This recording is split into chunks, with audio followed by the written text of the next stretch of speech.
All right, let's get rolling on it now. I'm Hank. I'm Hank, and this is How to Get Happy, my little review and recapitulation show for the Syfy TV series Happy, which is produced by Aaron Taylor and is based on a comic book by Grant Morrison and Darick Robertson. The show stars Chris Meloni as a bitter old hitman. Should I call him old? That felt really mean when I said that. As a disgusting, ugly, out of shape old man nobody likes, played by attractive actor everybody likes, Christopher Meloni, and his talking imaginary friend blue horse flying guy voiced by Patton Oswalt. That's Happy the Horse. This is fucking episode 6. I don't think I need to tell you what the show is about now. I think I can just tell you what this show is about now. This episode opened with them expanding on the idea of there being more imaginary friends and them interacting in this world, which I really liked. I can't remember if we've seen any other mythological beings in the show before this, aside from the possibly dead, undead kid, but I'll get to him later. They have Billy West in doing the voices for a whole bunch of the cartoon characters. If you're anybody who's anybody, you remember Billy West was the voice of Fry from Futurama. He was also Professor Farnsworth. Good news, everyone. That was terrible. That's me just saying the words he says without being able to do the voice. What a fucking terrible impression. Who likes good news, everyone? Then good news, everyone. It was inspiring and creepy to have Billy West doing cartoon voices on Happy. He hits the... You want them to sound like they're classic cartoon characters, but then you also want them to be able to, like, talk about blowjobs and Russian roulette, and Billy West manages to fall into that category very well. I fucking knew Captain Pancake was going to shoot himself in the brain. I fucking knew it. The second I saw Captain Pancake, I was like, oh, that motherfucker's dead. There's a lot of, like, they seed things and then they pay them off later. There's moments where you'll see, like, oh, is fucking Nick Sachs just kind of laughing at something silly? No, that's a plot point that's going to come back up again. It's very well thought out, this show. Constant, cruel comedy. We get to spend a little more time with Nick Sachs' kid and the other kids who Smoothie is watching over. They start doing this thing where they make them up like they're very classic little kids. They, within the show, they're getting dressed up. Nick Sachs' daughter is specifically made to look like one of those girls in one of those little kid pageants. It's just fucking disgusting. I mean, it's supposed to be for the show, so it works. But, like, man, fucking child pageants are just fucking disgusting. That's so fucking weird. So yeah, I mentioned Disco Mikey is back alive. One of the guys who Nick shot him in the chest and he fell out of a fucking third-story window and died in the first episode. And now he's awake and he's occasionally speaking Latin or something. There is something supernatural going on, but the series won't address it. We do have, like, a witch and an imaginary friend and, like, people interacting. Like, Happy must be quote-unquote real, because not only can Nick see him, but the bad Santa can see him, and, like, Blue's little kid can see him. So what is real? What is real in this show? I don't have a fucking clue, man. I'm waiting to see where the show's going with this. There's a bit where Disco Mikey, the dead kid, he gives a confession to a priest. And it's very reminiscent of a scene in a Hellblazer comic by Garth Ennis and Steve Dillon. R.I.P. Steve Dillon. Yeah, there's a bit where what the fuck? The devil goes into a confessional and we don't see what he tells the priest, but then the priest comes out of the, oh no, wait, am I getting this right? Who does this? The priest goes kind of crazy and kills himself, I think. I know there's a part where, like, he sticks a pencil in each eye and headbutts the pew in front of him, and that's how the dude kills himself. But I'm fucking remembering a whole... I'm merging a bunch of comic books together. None of them have to do with this. Anyways, it just reminded me of that. It's pretty fucking grim.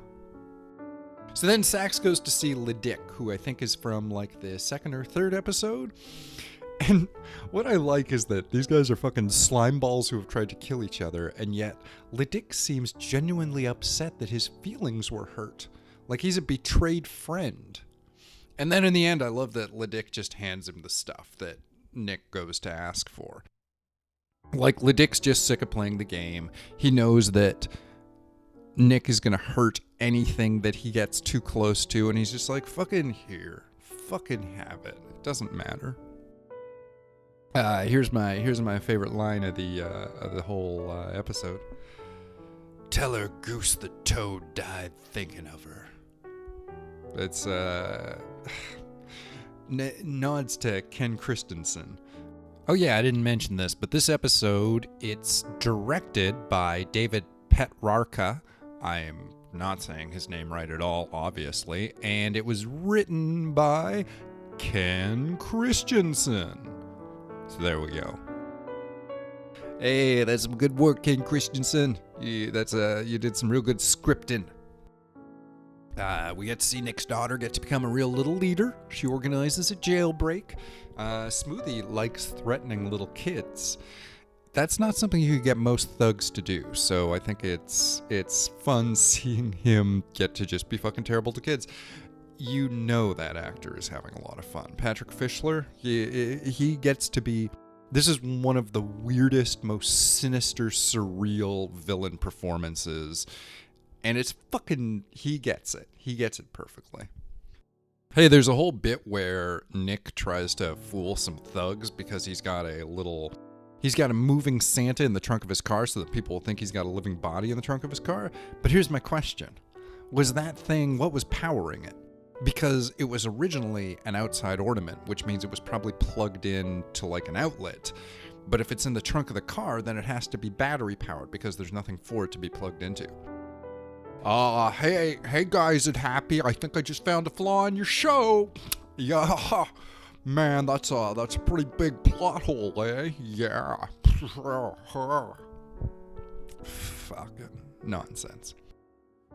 The show runs into an ultimate low point where Nick Sax is about to die, Happy's getting tortured, ain't no sunshine anywhere.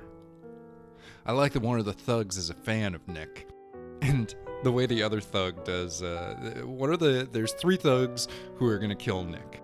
One is a big fan, one doesn't get any lines, and then there just keeps going, shut up. It reminds me, do you remember the bit in the Simpsons episode, The Stone Cutters, where Homer keeps asking questions and Lenny keeps going, shut up. It's exactly like that. Wait a second, did I say Lenny? I mean Carl. It's Carl who says it. Yeah, all right, there we go. Hey, how come you guys got such great parking places? It's a secret. Shut up. And then Happy kills his captor. He fucking kills the evil dog who is going to, like, torture and hurt him. Happy fucking stabs his little unicorn horn straight into the fucking belly of the little cartoon dog, and it bleeds all over the place and dies.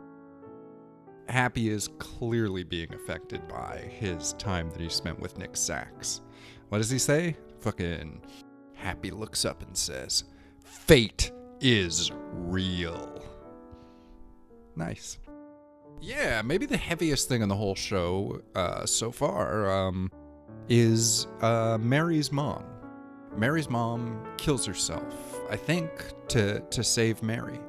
And that's super sad. I mean, this is a funny show and stuff, but the more I thought about that, the more I thought about, like, a sick old lady taking poison to protect her daughter. That's one of those, like, ooh, that kind of fucking hits right in the stomach. Speaking of hitting right in the stomach, there is also a chainsaw fight in this episode. Chainsaw fight is way more fun than a sad little old lady killing herself. So fucking chainsaw fight. This show doesn't hold back. It stabs chainsaws into people, and it's good, man. You know, like I wanna see some entertaining shit, and that's some entertaining shit. Christopher Meloni is fucking terrific. In every episode, he has 1,000 little moments. He plays the ironic humor perfectly. He's able to take these little asides, these little like, huh? Really? It's a nuanced performance. He's fucking great for it. I'm really glad that he's the dude who is starring in this show. He fucking made the character his own in every way. Right at the end, fucking Nick and Happy are teamed up and they're fucking together again.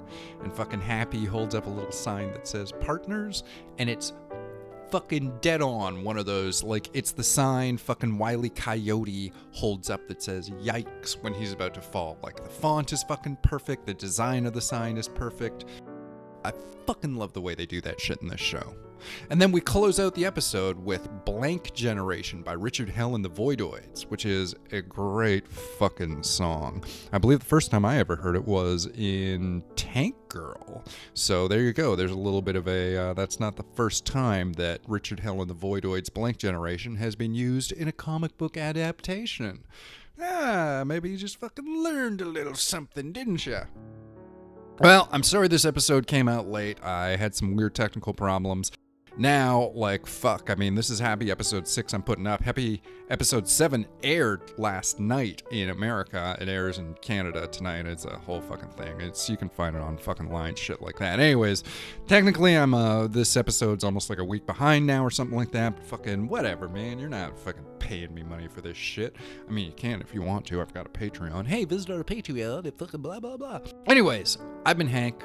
This has been my fucking talking about the fucking TV show Happy on the Syfy network, which is I'm glad I've been watching this show. I fucking love Grant Morrison as a comic book writer, and I fucking love Darick Robertson as a comic book artist, and Happy was a short little comic, you know, given the way I fucking go through comics, man, it was like a shot of whiskey.